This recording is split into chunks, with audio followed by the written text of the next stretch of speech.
welcome. This is a conversation by Black women, for Black women, and with Black women. This is the Defining Black Womanhood conversation. And I am Poshlyn Nicholson, and I am someone who loves Black women, who loves Black people, who's all about the progression of my people, and uplifting, encouraging, inspiring, and motivating us, and controlling our own narrative. So that's what the objective of this conversation is, to put out our own narratives about how we control, or controlling our own narratives about ourselves.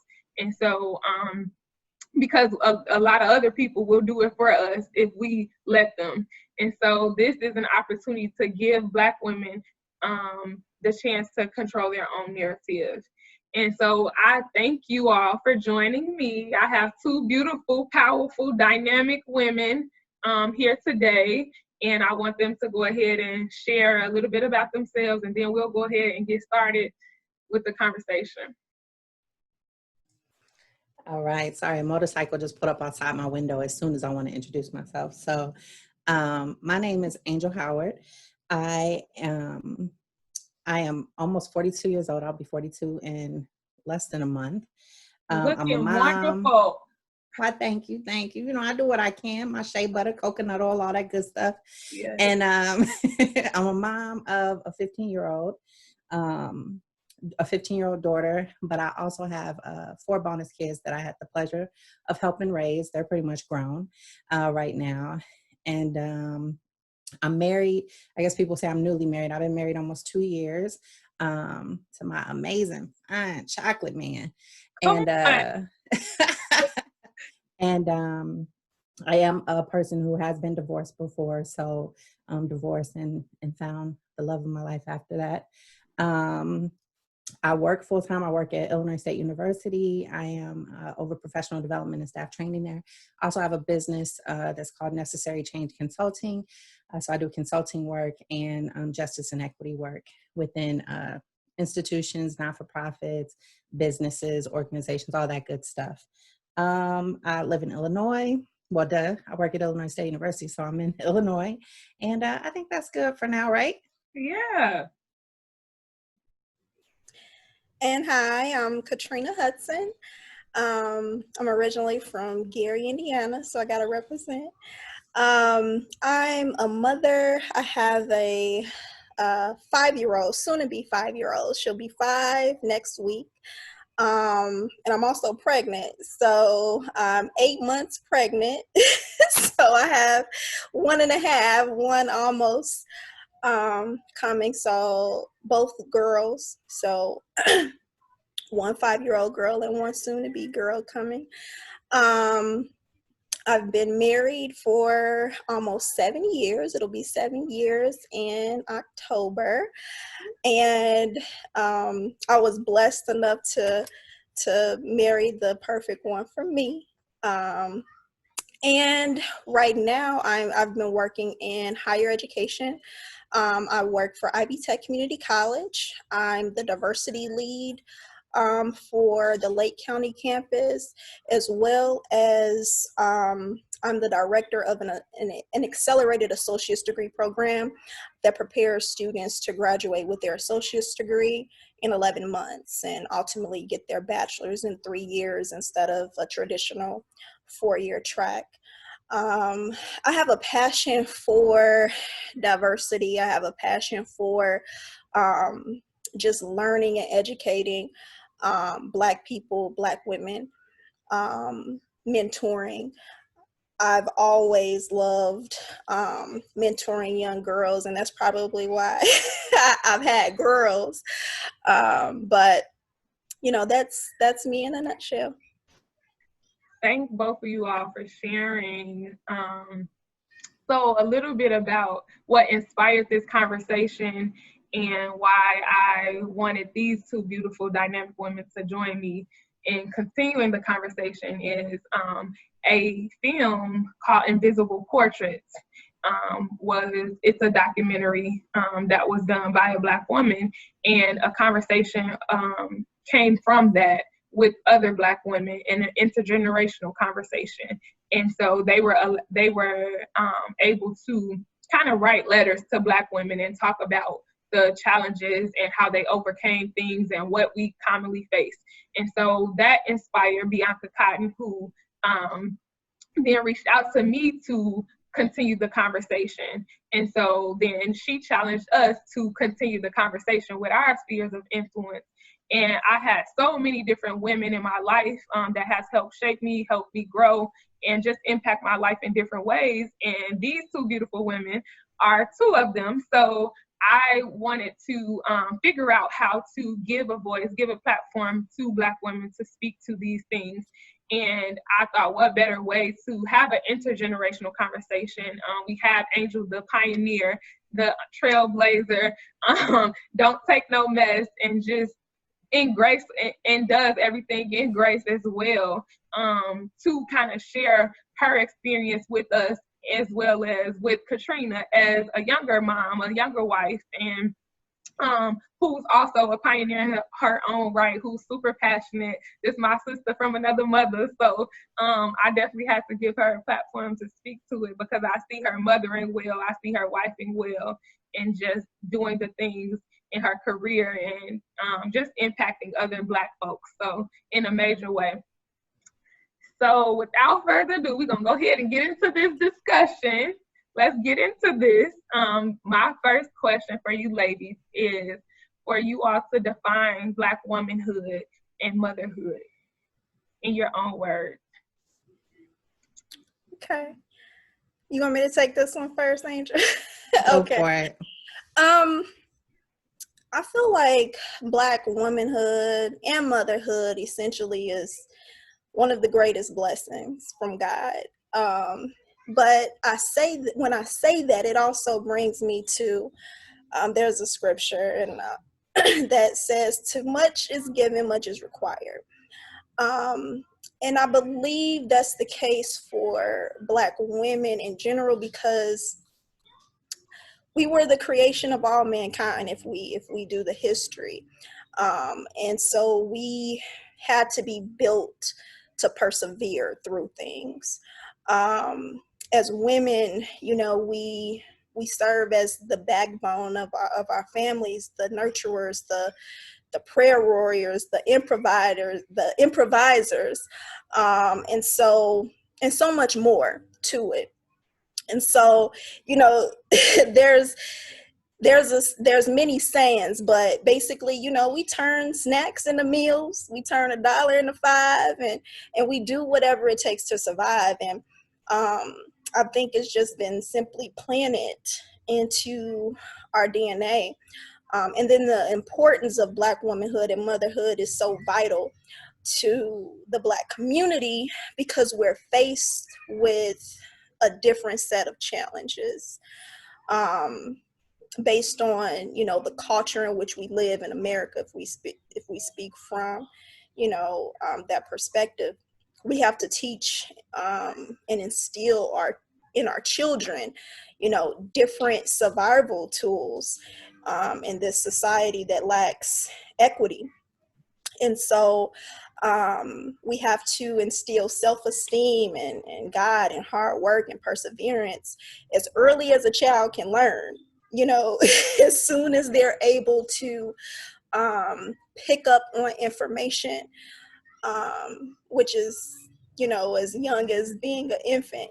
So, and I believe that to see the hard work that we put in within our families and our communities is so worth it's so worth it, you know, to step back and say, you know, this is what we've done. Because when we do and when we teach one another, we see great things happen. And so that's what I would say. Thank you for sharing that.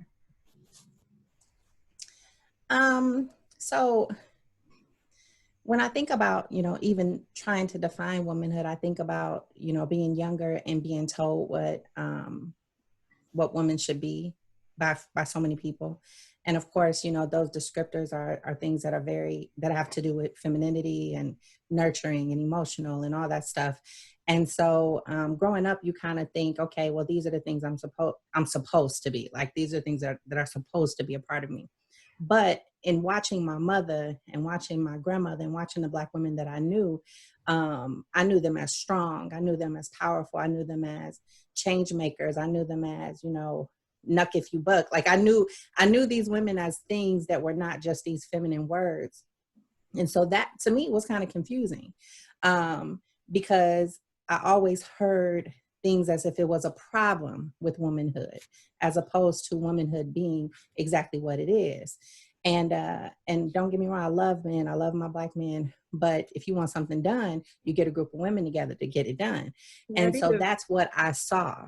And so to me, the most beautiful thing to me was when I reached a certain age where I was able to stop thinking about what people told me a woman should be, what people assumed a Black woman was, and was able to figure out what kind of Black woman I was. That came with the power that I knew and seen from all the Black women in my life. And so, I don't know, I think with womanhood, I know that they use some characteristics against us, but to me, I'm okay with being soft. I'm okay with being loving. I'm okay with being nurturing. Like, all of those things are the things that I do want to be, because I think those are the things that create the changes that we need. But also, I got a little nuck if you buck in me too, to make sure that when I have to fight for those that I love, I can be the strong woman that I need to be for that. So to me, I think womanhood it can be self-defined, but I think once you actually nurture the fact that you are a Black woman and nurture the fact that you are a woman, then I think that's where you start to come up with your definition of what it really means. And my definition can be different than what Katrina's is. It can be different than what yours is, Poshlyn, but the tenets that stick, that always remain, is the strength, the love, the nurture, the support, and getting things done. And I guess I should talk about motherhood too. You know, motherhood is another tricky one for me, only because I grew up really being confused on motherhood and not necessarily knowing what type of mother I would be, almost to the point where I wasn't wanting to be a mother, just from my own experiences. But my daughter is who, like, completely changed my life. Like, she's who made me who I am today. She's who made me go after my dreams, or even know that I had dreams, mainly because I wanted her to have those things, and I wanted her to dream, and I wanted her to honor what being a woman was. I wanted her to honor what being Black was. Like, all of those things I needed her to know. So I needed to equip myself to make sure I could teach it to her. So being a Black mother, to me, is probably one of the heaviest responsibilities, because I have to love through pain. I have to love through hurt. I have to love through joy. And my goal is to always heal, nurture, educate, all those things to the people that come in my life. So I may be a mother to my 15-year-old and my 4 bonus kids, but I feel like I'm a mother to so many, because I take on that responsibility for the folks that come into my life. Listen, we just got all the way into it. Like, how do you all said so many powerful things that I just kind of want to highlight. So for Black womanhood, I heard backbone. I heard we wear many hats. I heard we are lovers, we are nurturers, supportive. We are about getting it done. We get the job done. If you want somebody to do something, if you need something done, call a Black woman. Listen, we are creators, we are cultivators, strong, powerful. So there's a duality, there's a multifaceted sense of we are multifaceted. We are not monolithic. We don't conform to one thing. We can flex, we can bend, and we're advocates. I love that too. It's just like understanding what a Black woman is an advocate for sure. We gonna be vocal about something, about it all. I love that. And so then with defining motherhood, I love that you said essentially I heard you saying lead by example, and you have to lead by example through all of the things that you go through, all of the things that you deal with. And I think yesterday we talked about just other mothering and how you do that, and we all do that in a sense, and we've all been other mothered. So our mother is not the only mother that we have. We've been mothered through an educator. We've been mothered through a supervisor. We've been mothered through mama at the church. We've been mothered through different women. And so I love that about the village. Like we have this sense of proverbial village even before we like know the village. So I love that. Definitely. And then just that last piece that you said, Angel, that I love that about healing and nurturing and educating. So it's like you're going to get a triple threat. Like you're going to get healed, you're going to get loved on, you're going to get nurtured on, and educated at the same time. So moving to our next question is, when and how did you learn what it meant to be a Black woman? And so I think you touched on this a lot, Angel, already, but if you all can elaborate a little bit more. Did you want me to start now? You can. You want to go back and forth, Katrina, how you want to do it? Just go with it. You can go ahead. So what it meant to be. So I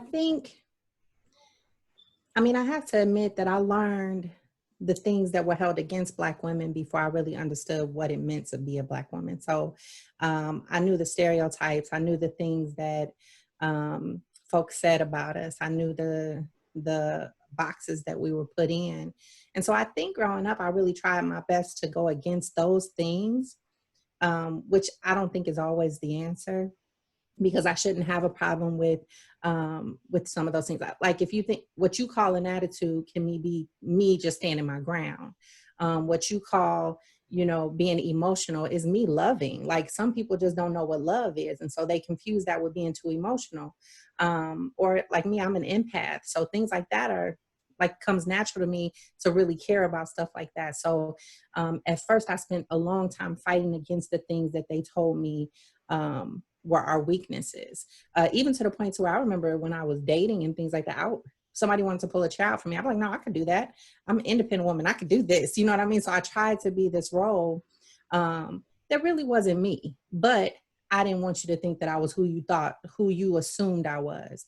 So it wasn't until I got older that I really started to, and when I say older, I mean, upper 20s, early 30s. Because you're not old. Well, but I'm older than y'all by a whole bunch now. You are. But when I say older, I don't mean like, I just learned this yesterday. I learned it in my upper 20s, younger 30s.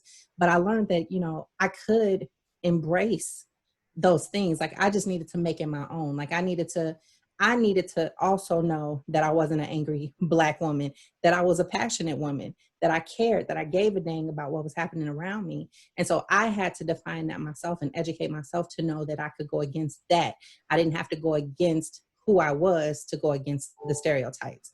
And so I think once I learned that, then I was able to figure out, okay, being a Black woman is the bomb. Like, you know what I mean? Like it's the bomb. I don't think I would ever want to be anything else. I mean, of course I wouldn't, but I wouldn't want to change anything about myself, even though, the Black woman is the most disrespected woman in the world. Like if like I know that's the truth, but I still wouldn't change it.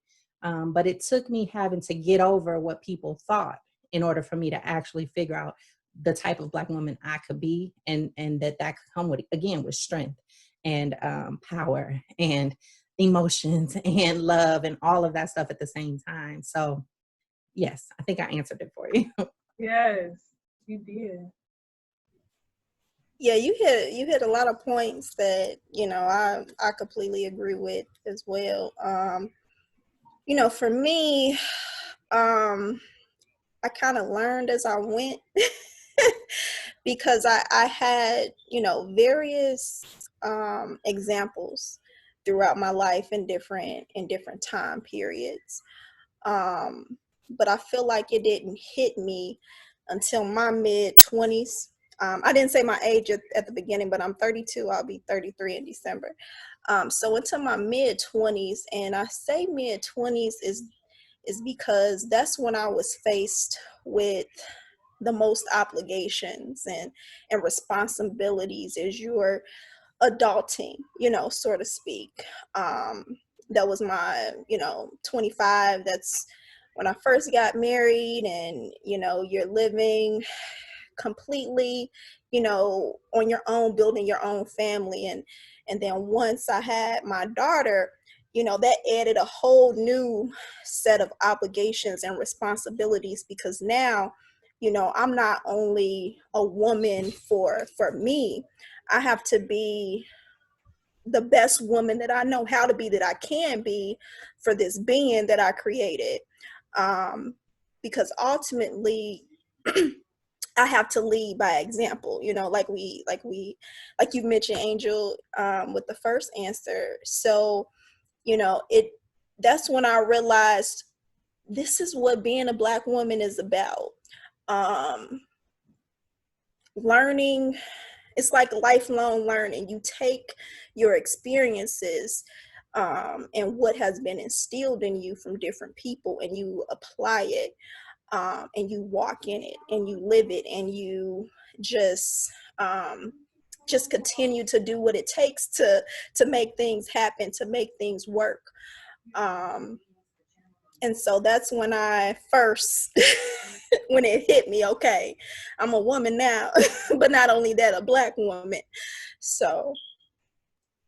And can I add something? Yes. And I think when you have that epiphany, you learn the responsibility that comes behind that. Like there's so much responsibility behind being a Black woman, especially a Black woman with, with purpose, with true purpose that you're trying to fulfill, whatever that purpose may be. Because I don't judge anybody's purpose. Whatever that purpose looks like for you, that is, that's important to me. And so I think you learn the heaviness and the responsibility that comes along with it, because we are the change makers. We are the ones that get the work done. And so there's that expectation. So watching my mother, watching my grandmother, I have this responsibility that's been passed down to me in order to keep things going.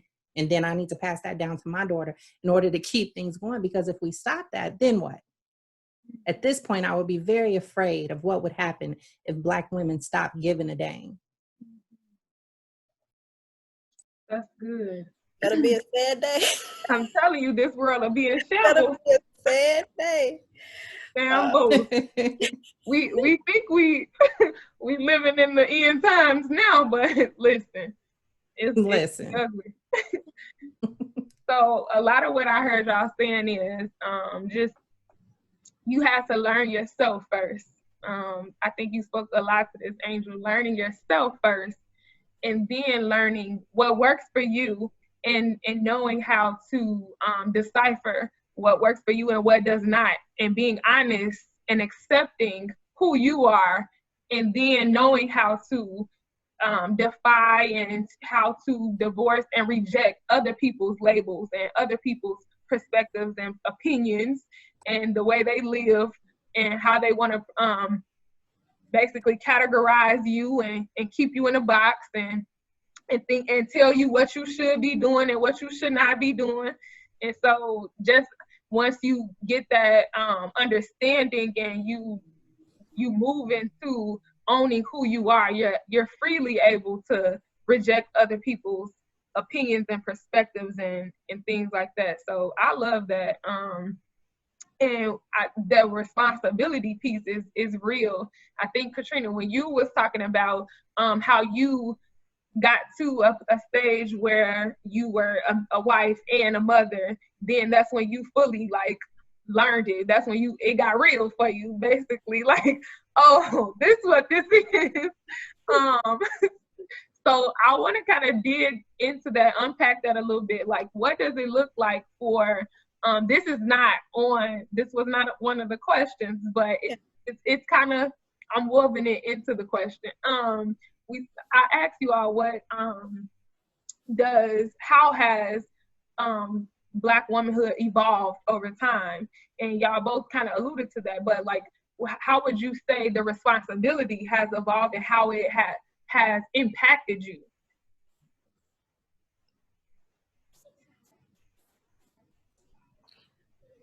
Well, you want me to go? I It's guess up to you. Well,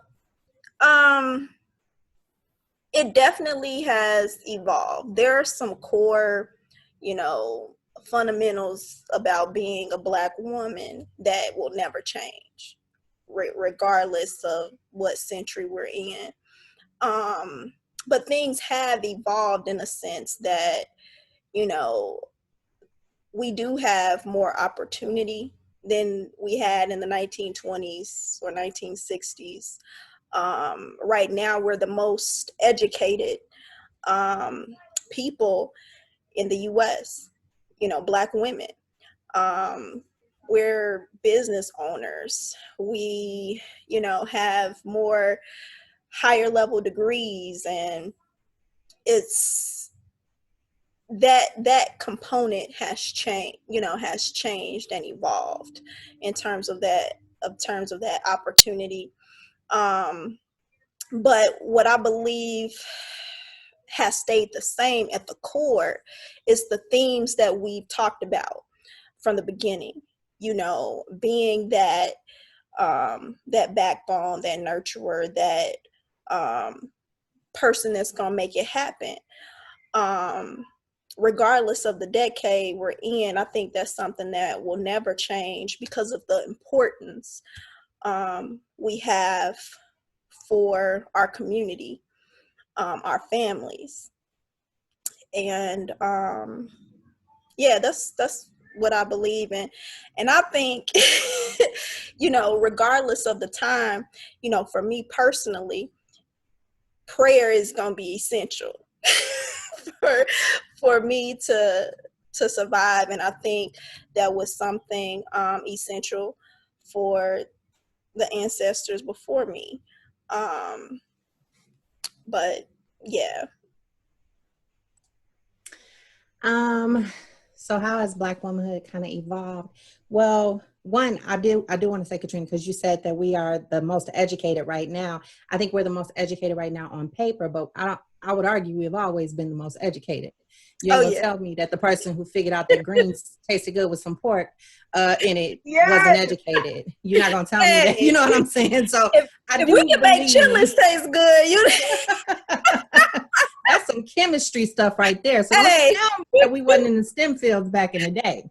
So, so yes, we are on paper right now, but I would definitely say that we have probably always been some of the most educated people. I would also say that we have evolved on what beauty is, on the acceptance of beauty in its many forms. I think that, again, we were taught what was wrong with us. And even if we had pride for it ourselves, people saying what was wrong was much louder than us being able to say, nah, forget you. So now I think that we have taken control of what that looks like. And you're not going to tell me that I don't look good in my bikini no differently than, somebody smaller than me. But so we definitely have made a statement in what beauty is, and what we've made a statement in what educated is and what educated looks like. I don't run around here trying to use the biggest words all day just to prove how many degrees I got. I am very comfortable with my Blackness and however the words come out of my mouth. So I think that we've taken more control over those things. I know many Black women have taken more control over what, sexiness is, what sexuality is. Like, things like that are important because we've just been told so much that, what we're not, and what we have to change in order to be something else. So I think that more women have taken that. You see all our natural curls around this place. You know what I'm saying? So and again, I don't have any problem with folks with perms. I have no problem with weaves. I don't have problems with anything. But the fact that you do see people being just whatever they woke up as is very comforting to me. So I think that has evolved. I think motherhood has evolved. It's not, you can't mother the same anymore. Like, you can't mother the way that my mother mothered me, that her mother mothered her.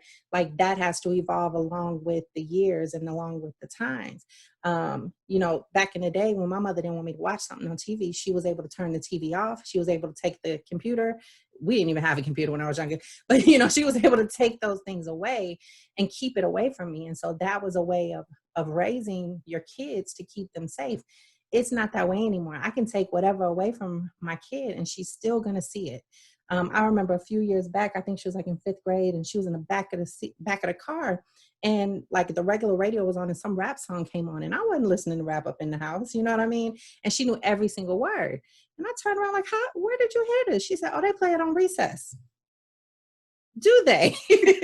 And so I can't keep things away from her. So the way that I talk to my kids, the way that I educate them on God and also on the world, like I have to do that differently. So I think mothering has to constantly evolve along with being a Black woman and what I want my Black child to grow up thinking and knowing about herself and believing about herself. So I think it is a continual evolvement that we get to make on our own and decide what that looks like for our family.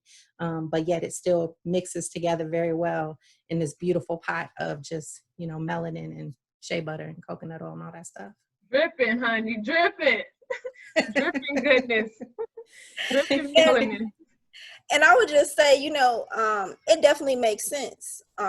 What you said is how it's definitely always been.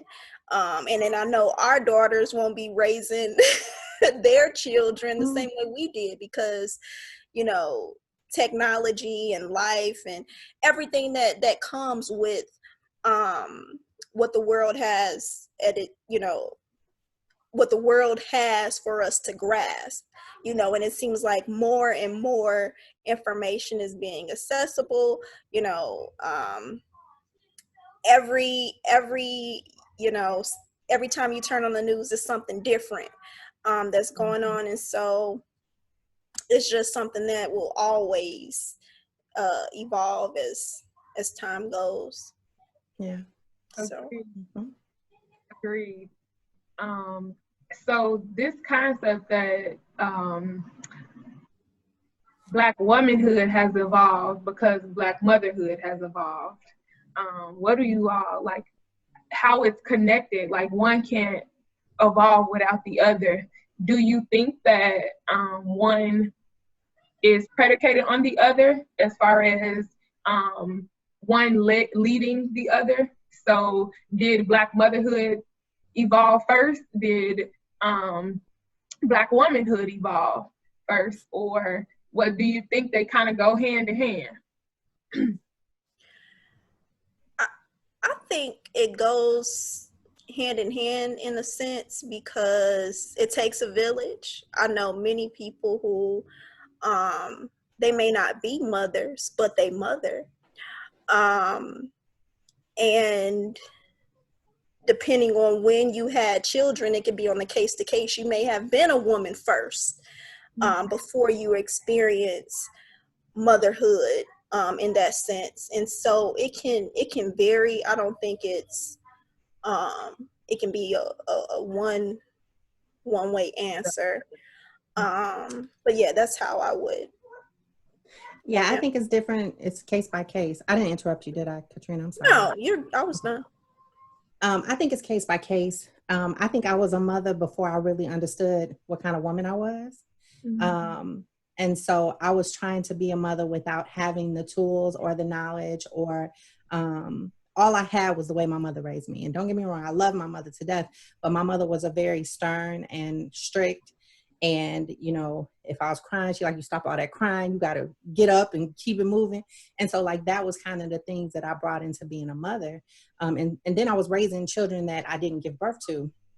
And I think, and I'm not saying you can't love them the same, because I do. And my babies know I love them. But it's this piece of nurturing when you're holding a child for a moment where you're trying to get yourself in check, you know, and I didn't have that moment of getting myself in check before I all of a sudden became a mom. And so I made multiple mistakes with these kids. Like I definitely tried to be a militant mother because I didn't know what I was doing. And so I'll say that my mothering grew, one, from these kids, and two, from their mamas. And I say that because we worked, you know, I had some amazing mothers of my bonus kids who, one, let me make mistakes, to let me mother their kids.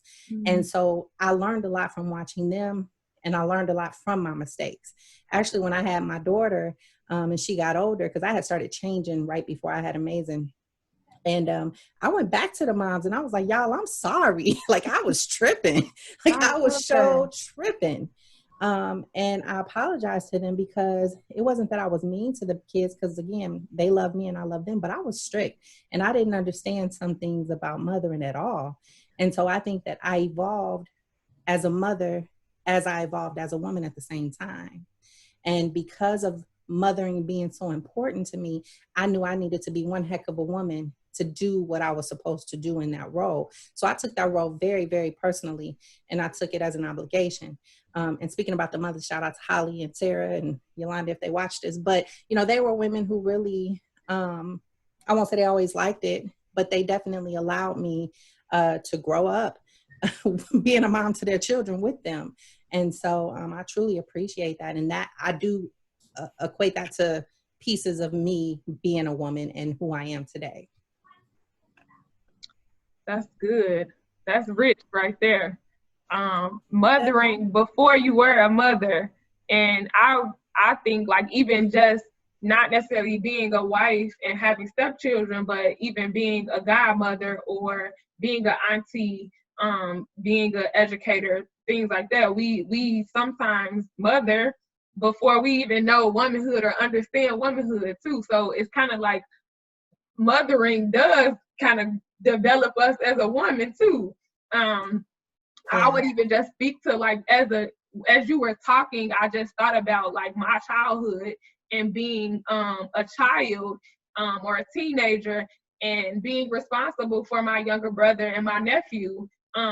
When my grandmother was in the house, but my grandmother had ailments and things, and I had to make sure they got up, you know, at the right time, and they ate and they went to bed on time, and they made their beds and they cleaned up and things like that. And it was just like, I'm 16. So, like, yeah, I love that idea of, I mean, it can be rough too. It's like, dang, do we grow up before we should, you know? But I think that's, it can be, it's twofold. It grows us and it develops us. And so it makes us resilient at a very young age, or at an age where we're immature and we're still learning. It helps our learning process. So that's good. And I love the idea that you had to give yourself grace, and the other mothers had to give you grace, and they did give you grace. And I think that's one thing that about Black womanhood and motherhood, we don't always hear those narratives. Those aren't the popular ones, or those aren't the stereotypes. So I do want to make that a thing. Like, we do give each other grace. We give ourselves grace, and we give other mothers grace as well. And then just that idea that you went back and apologized, and so you held yourself accountable, and they accepted you. They didn't reject you, and they were gracious with you. So I love that. So my next question for you ladies is, what does freedom look like to you? What does it mean? I think when I think of freedom, I think of being my authentic self and actually feeling appreciated for that. I think we have this, you know, tug of war where we can be our authentic selves, but we have to do it in spite of, and in spite of what people would treat us like, in spite of what people would think of us. Like, I have to decide to be a stern person and be okay with the fact that I may be called a B, or I may be called aggressive, or, you know, the words that, you know, people, especially white people, like to use against Black women. So, you know, when I'm in spaces where I can be my authentic self, and people are going to honor that, and they honor my words and my education and my knowledge and my experience, like, to me, that's freedom. It's loving yourself. It's liking your own company. I think that's a very big challenge for so many people. And that was something I had to learn before I got married again, was like, dang, do I like me? Like, do I like me before I make somebody else like me? And so freedom to me is loving the skin I'm in, no matter the flaws of that skin, being who I am and being proud of being that person, and, you know, demanding respect even from those that don't want to give it to me.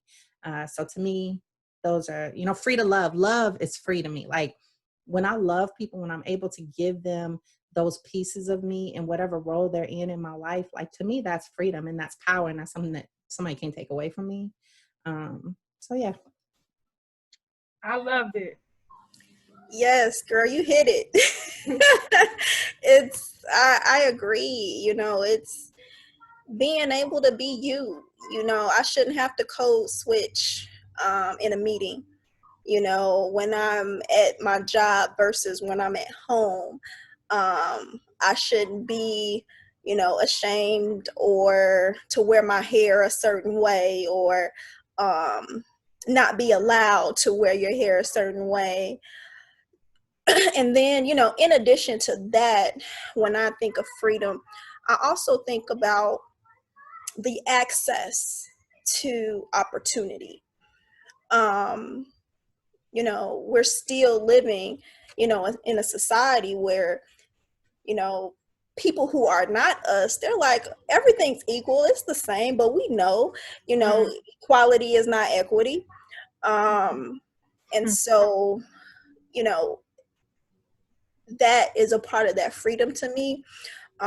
In addition, I would say being able to build generational wealth, ownership through investment, through savings. Like, when I get to the point where my children's children have a foundation of wealth, that's when I will feel like I'm free. And I'm in addition to everything that we've said, but I'm pushing that freedom along because we're still behind the curve. And that's one thing that we're fighting against in society, is that we don't have that generational wealth. Like, where we are now is where a lot of families were at in the 60s or 70s, or even probably before that. And so to me, that's when I will see myself fully free, when I don't owe anybody anything and I'm building that wealth and completely able to be authentic in any room. Yes. So when we define Black womanhood and motherhood, and we speak of freedom, we are talking about being unapologetically yourself and being able to define yourself and decide. I love that you said that Angel deciding to be unapologetically, essentially. If I'm angry today, I'm gonna be angry, and that's okay too. I'm not the angry Black. I don't have to be the angry Black woman. I can be angry. I think I saw a meme or a status saying white women and white men and everybody else get to be frustrated. They get to be flustered. They get to be confused or whatever. But we always have to be angry. And it's let us get mad, and it's something else. So that's good. And then that notion of having access to opportunity, that creates freedom for us when we can truly pick and choose and decide, when we have choices. And financial freedom definitely frees us up. We can go to the Bahamas, we can go to Costa Rica, we could go, to Atlanta if we want to in a weekend and it not hurt us. And beyond traveling, but like you said, I love that, building generational wealth for our children's children. And that's what allows for us to truly economic power. It frees us, it liberates us, and it gives us some power other than financial freedom. It gives us buying power, but also political power. It gives us social capital and just ability to move and shake how we please, how we want to, and dictate some of the things that are happening to us, and not always responding to things, but getting to decide and determine what happens with our lives. So lift that idea, we gotta lift as we climb, for sure. So along with this notion of freedom and being free and unapologetically yourself, tell me what your greatest joys are as a Black woman.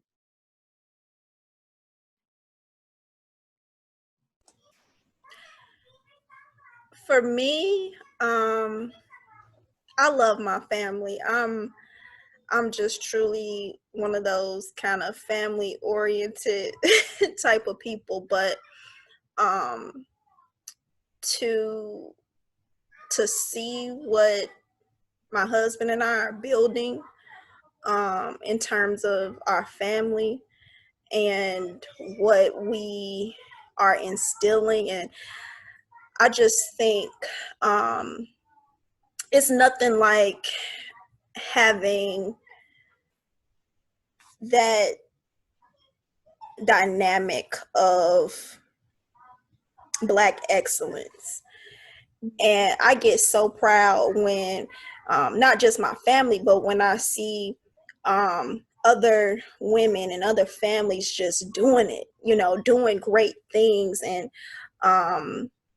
accomplishing, their dreams and their goals and just being excellent. I just take pride and joy in seeing that. And in terms of the challenges, I guess basically what we're facing now as a society. I get angry. We just talked about getting angry. I don't like that we're still going through these hardships, and it's hardships that have never changed. They just evolved. And they're just being brought to light, but they've always been there. So, that component of it, it is disheartening, but to see us shine despite of, to see us thrive and live and continue to break barriers and do great things, it oversees, it makes that challenge minuscule. Yeah, because despite nothing. all things, we're still Rising. we're survivors. We're perseverers. We're conquerors. And so that gives me joy knowing that we okay. We gonna be okay. Be all right. We gonna be all right. Everything gonna be all right, because we've been doing it from the beginning of time. Mm-hmm. Okay, so I would say some of my greatest joys are, I think, teaching others what I know. I think I truly believe in uplifting, specifically Black women. I uplift everybody, but I definitely have an extra passion for uplifting Black women. I believe in putting Black women on. I believe in opening doors for them. If I have an opportunity where I can bring somebody else to do it with me, they coming. And so that's so important to me, because I'm a firm believer that there's enough space for us all. But on the challenging side, which I'm gonna tell you the truth, I hate talking about this, but I feel the need to in this space. I have a very deep loyalty to Black women, but I also have hurt that comes from Black women. And I hate talking about that because, again, my loyalty stops me from talking about it because I don't want nobody talking about us. Listen, bet nobody else better not say nothing. Right. But there's just this space where we have been taught in so many ways to compete with one another. And there's this space where we've been taught, and I think this is as Black people in general, but definitely between Black women, if two of us are sitting in a room for a job interview and everybody else is white, we're not looking at the white folks. We're looking at each other like, dang, I better work it so I can get this because I know they're not going to take both of us. And I just don't like thinking that way. When I'm in the room, I'm thinking, sister, if I don't get it, you get it. Yes! You know what I mean? But unfortunately, we've just been taught in so many ways. We compete over, the cute guy that walk in the door, things like that. is unfortunately pieces that we spend time competing with one another about, and not appreciating and not acknowledging that it is enough room for us. Like, there is a job for all of us. There is an opportunity for all of us. And if we do it together, then can't nobody stop us. And so that is what's really important to me. So that's my joy and my challenge at the same time, because I'm going to tell you, I could take just about anything that white folks say and do to me. Like, I literally can. If you do me wrong, I kind of have an expectation, so I'm already guarded. But hurt from a Black woman hurts differently, and it hurts me longer. And I sit around and I question why did it happen? And is there anything I could have done differently? And so that kind of pain, I don't want us having to heal from. We got enough to deal with. We got enough people telling us we too fat, we too skinny, we too light, we too dark, our hair too nappy, it ain't straight enough, or it's too straight. Like, we have enough people telling us those things, that we cannot be doing it to each other. And so that's something that I really, focus on and feel very passionate about. But I mean, my joy is working with Black women. Like, my joy is giving them what I have. Even with my daughter, this whole time that we've been at home, my goal has been teaching her everything that I know. So, she's learned how to make body butter. She's learned how to do braids. She's learned how to do nails. And then she has her own talents that she does on her own. But my goal is to make sure that she walks away with ways to make money, skills to take along with her to do what she wants to do with them. And that's how I treat all Black women that kind of come into my life, that want to learn from me. I'm going to give it all to them. Listen, you just preached the whole sermon. Whoa. Like, so it just sparked so many feelings and emotions and thoughts.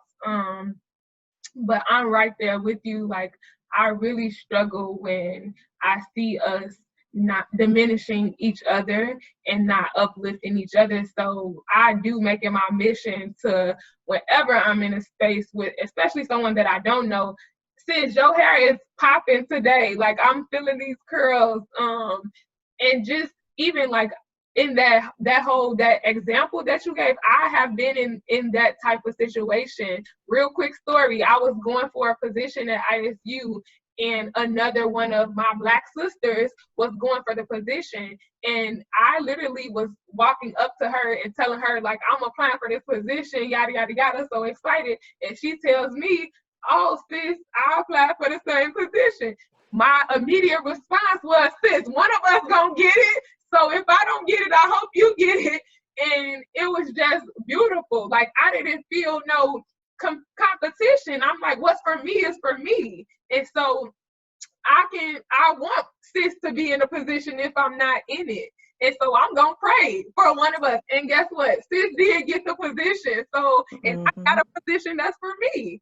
And that's the beauty of, like, I think we don't tell those stories enough, and we don't see it enough. Like, sis, we do not have to compete. It's room for everybody. And we gotta heal, sis. Like, and I think just being able to hold each other accountable.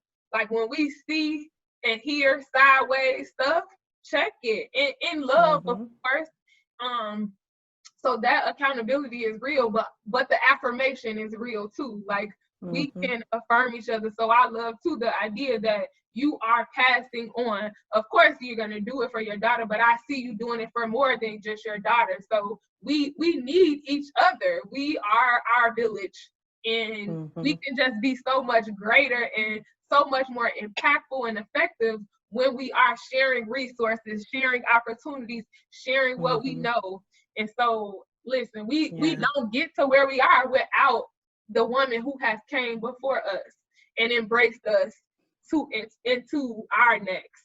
So, and we also have to take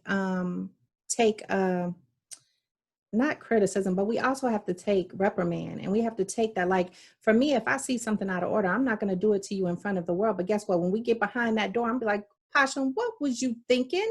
I don't want to ever hear you say that again, because, and And instead of us taking those things as a lesson, we're like, oh, no, you didn't say that about me. Oh, you got a problem with me? And anything I do, I do it with love. And so even if you don't like it at that moment, know that it's come from love for me. And it's only because I want to see you flourish. I want to see you be better. I want to see you reach every goal that you want. And if I stand around and just let you do what you're doing, Black woman or not, then I'm not benefiting you at all. You don't love me. Exactly. If you love me, you're going to tell me. And then I'm going to try to figure it out. And even if you tell me, I know I can get mad for a second too, but I'm going to come back around and be like, okay, I know what they meant. I know what they meant. I do be tripping, but we got to be able to do that with each other because we don't want nobody else to do it. I'd rather it come from a Black sister from their heart than from somebody telling it to me without any love at all. Absolutely. And I completely agree because I had those type of mentors, as I got into my professional life, to kind of help mold and shape and correct me, teach me.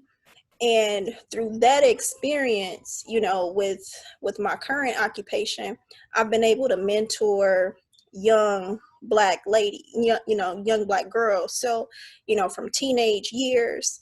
And so, and that's a part of that lifelong learning. You're taking what has been instilled in you and you giving it back. Now that I know and experience what it means to truly be, mentored and loved and taught certain things. Now I know how to do that for those coming behind me. And so you hit a perfect point because we have to teach our own. Because they may have done something that we have done or seen in the past, and we can say, oh, hey, don't do that. but you do it from a place of love, and you do it, privately, and sincerely and intentionally. So you definitely touched that, Angel. And you just put the words out of my mouth. I was just gonna hit on that intentional piece, and that's important. And love, like I think our ability to be receptive depends on the approach. If you are intentional about your approach and you are love, it's gonna be evident. It's gonna be felt. And I think we do have to get, like you said, Angel, get to a place of being more receptive to feedback and constructive criticism. And I think it's a joint thing, like being able to love well, care for me well, and communicate that to me, demonstrate that, and correct me at the same time, but do it in love and do it in a way that that I can receive it. So sometimes that do take a little toiling and a little patience, yes, Lord. a little patience. But I think that's the best thing. I heard someone say a couple of days ago, someone brought they were writing a book and brought it to a person, and the person said, "No, sis, this ain't it. It's a little raggedy. Like you're missing a few things, and your language. You got to get it together." And so they went back, and the book was complete. They redid the book, and took the feedback. And the book was amazing when they came back. And then that person was like, "This is phenomenal. This is, just gassing them up," right? And it's like that person said, "I can truly believe and accept and receive what you're saying so much more. And I'm so much more grateful for it and thankful, appreciative because you told me it was raggedy." And that's why I said, like, you don't love me if you don't correct me or if you don't help me, but it's about how you do it too. So sometimes it ain't always what you say, it's how you say it. Very and true. Man, Posh, that example you just gave bring me back to when I was an undergrad and I had a mentor, and I was preparing.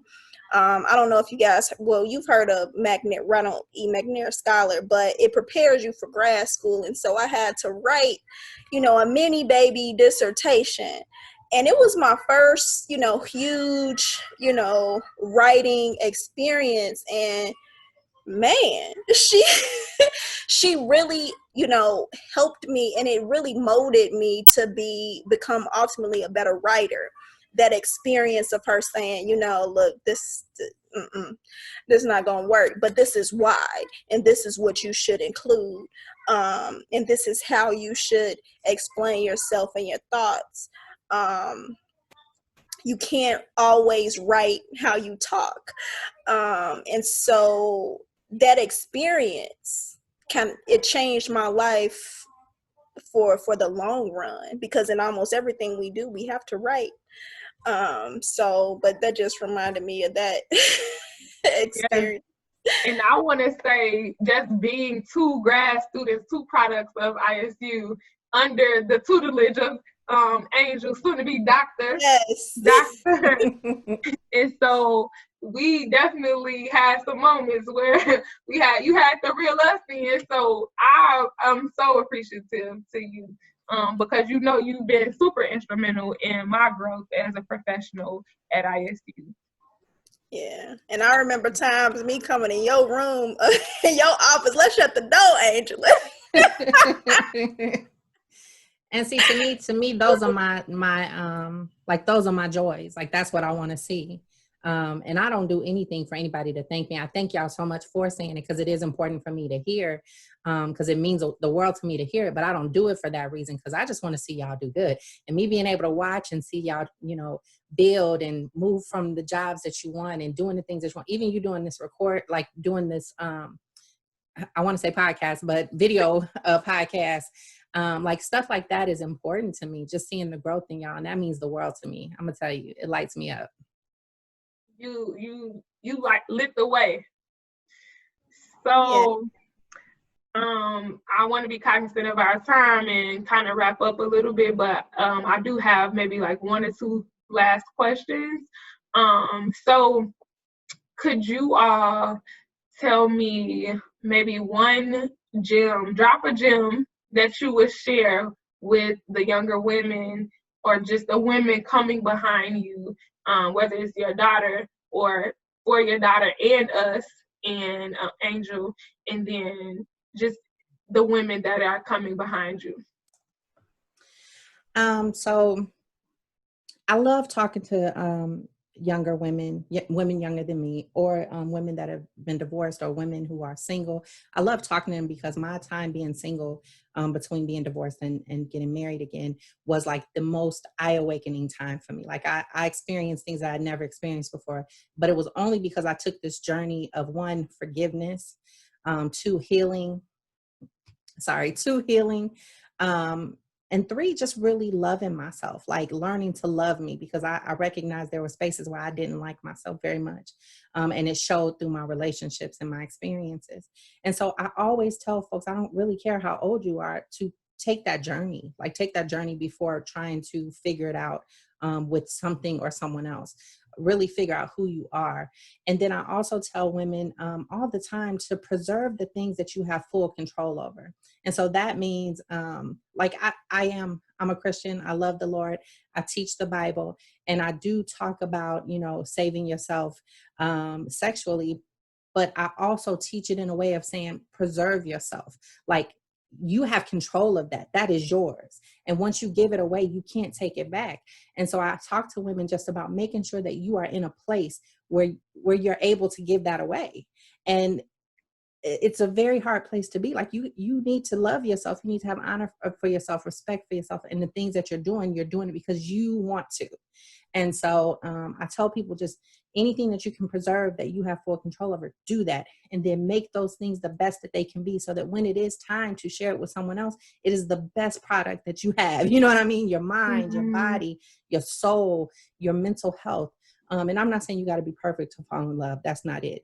You can be perfect for someone else, just as you are. But we keep on trying to do things broken. We keep on trying to do things where we haven't healed from, our father issues, our mama issues, our great granddaddy issues.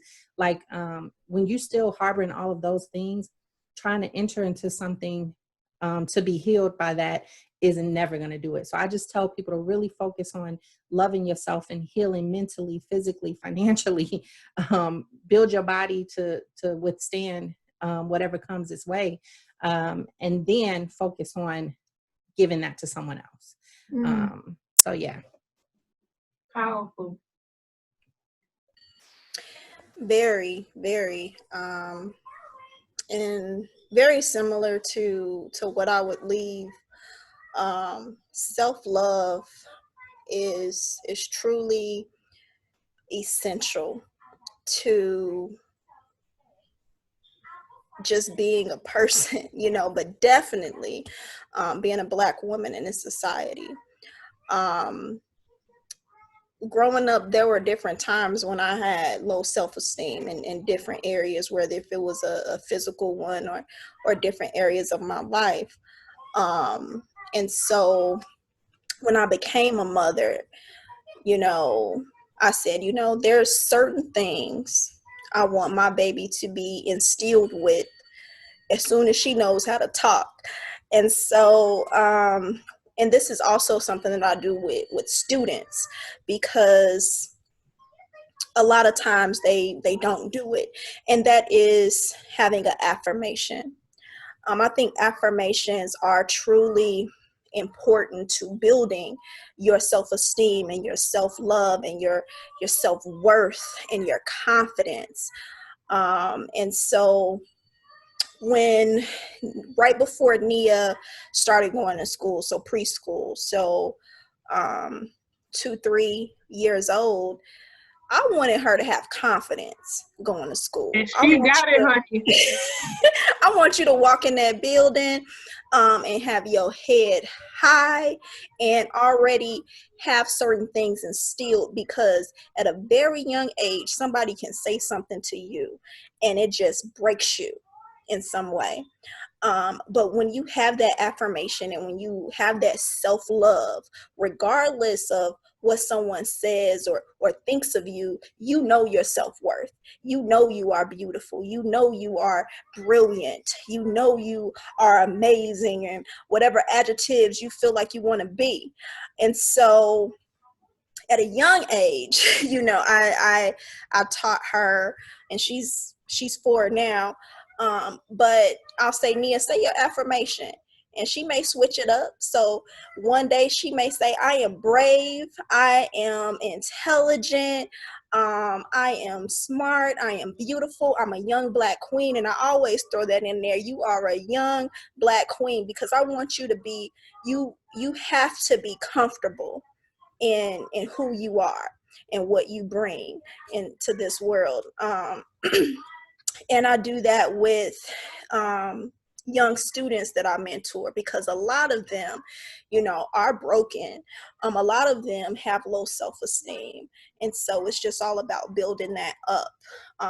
And so that's what I would say, because that has really, you know, helped me with my own growth as a woman and as just a person. Knowing your self-worth. And if I could add one tiny little thing that I wish I learned a lot earlier was, I wish I would have learned about prayer and how to pray. I was taught to pray a certain way when I was younger. I was raised in the church, like 5, 6, actually 8 days a week in church. And I thought that prayer had to look a certain way. And so it took me a while to learn that, one, God is not anti-Black. I can talk to him in my vernacular. I can talk to him in any way that I need to. And I can talk to him like, you know, he's a person, like he, you know, sitting in front of me. And I didn't know that for a long time. So I avoided praying because I thought I was embarrassing myself. I thought he wouldn't listen to me unless I was using, you know, APA style in my prayers. So the older I got, and I got to learn that I can have a true conversation with him, but I can only have a true conversation if I'm me and my true self. And so once I got to learn that, then prayer became easy, and it became a conversation, and a constant conversation that I could have throughout the day.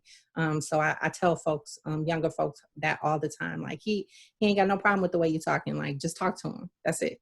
None. Listen. And the more you talk to him, the more you just naturally grow in the spirit. And so God will equip you with what you need, but you just got to come to him as you are. Yeah. And he takes care of everything else. Now we didn't open up the doors of the church at this point. And I forgot to mention, I do, in Nia's affirmation, I do blend in some scriptures so she knows to say, I am more than a conqueror. I can do all things in Christ who strengthens me, and things like that, that kind of helps begin, you know, that knowledge, that spiritual knowledge, in addition to prayer, is understanding what those scriptures actually mean. So saying scripture is important, but also knowing the meaning behind it, and how much power that can give you. So Listen, I think we can talk for the rest of the night. So unfortunately, we have come to the end of the road, the end of our proverbial kitchen table talk. I am truly honored to share this platform with you all. I'm thankful that you all joined me.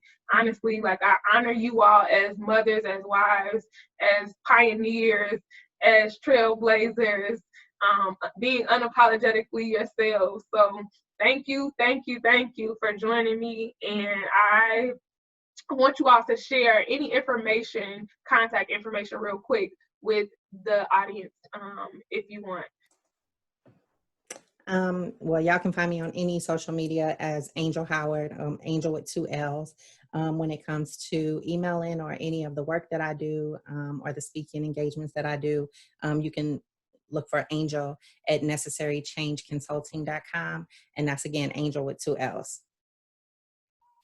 My email address is Katrina Hudson at Gmail. I'm on Facebook, Instagram, Twitter. So if ever you want to look me up, you can do that. All right. Have a good night. Thank you, Bye, Poshlyn. ladies. Thank you.